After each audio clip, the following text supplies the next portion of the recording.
اور ان کا گھر کا رکھا ہوا نام معین الدین تھا. صحیح جگہ جس گاؤں میں پیدا آپ ہوئے اس کا نام سجس تھا جسے بعد میں سنجر کہنے لگے. So when he was a young child, around 6 years of age, he lost his father. And subsequently he lost his mother. He became an orphan. ان کا اپنا ایک باغ ہوا کرتا تھا بہت بڑا انگوروں کا. وہ ان کی لیولی ہوڈ کا سب سے بڑا سورس تھا. ایک مرتبہ آپ اپنے باغ میں بیٹھے تھے اور ایک مجذوب وہاں سے گزر رہے تھے.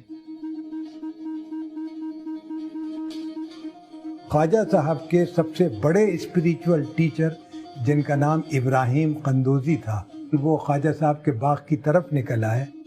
اب مجذوبوں کا جو معاملہ ہے وہ ایک الگ معاملہ ہے.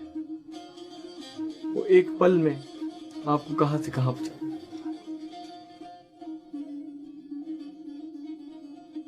آنکھوں ہی آنکھوں میں دعا دے کر چلے گئے لیکن پتہ نہیں ان کی صحبت سے انہوں نے جو کچھ کھلایا یا کیا اسپریچولی وہاں کام کر رہا تھا کہ پہلا جو انقلاب خواجہ صاحب کی زندگی میں آیا وہ ابراہیم قندوزی کے ملاقات سے آیا. انہوں نے اپنی ایک چکی تھی وڈ مل اس کو بھی بیچا, باغ کو بھی بیچا اور سب چیزیں غریبوں میں تقسیم کی اور وہ نکل گئے کہ مجھے I am to search the truth, I am to search God.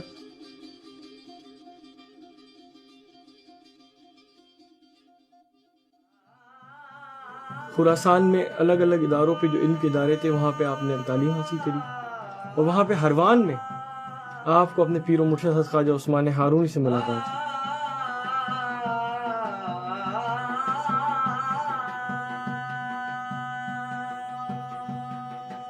They went together to the pilgrimage. They went to Makkah together. They went to Medina Sharif together.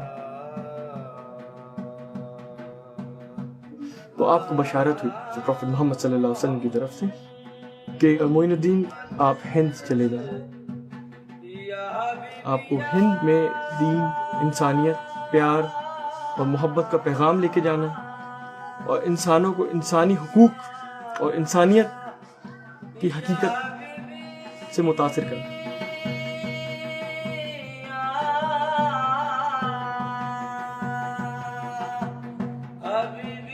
اس طرح سے آپ اپنا سفر پورا کرتے ہوئے ایران اور افغانستان ہوتے ہوئے سندھ سے داخل ہوئے ہندوستان میں, پھر لاہور تشریف لائے.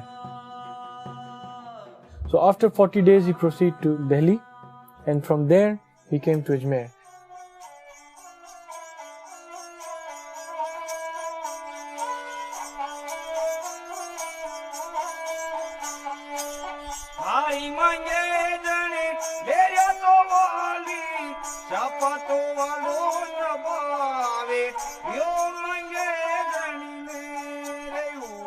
خواجہ غریب نواز کی ذات ایک میوے کے درخت کی طرح ہے جس کی جڑیں عراق میں ہیں, جس پہ پروان عرب میں چڑھا اور جس کا پھل ہندوستان میں آیا.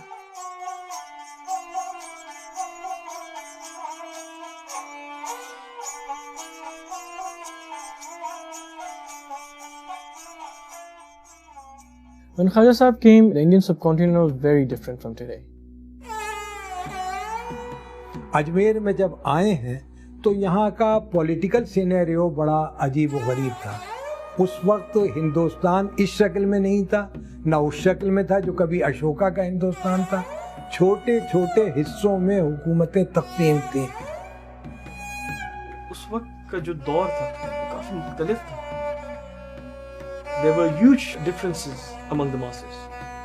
جو عوام تھی اس کے اندر امیری غریبی کا تقاضا تھا. There was huge caste system.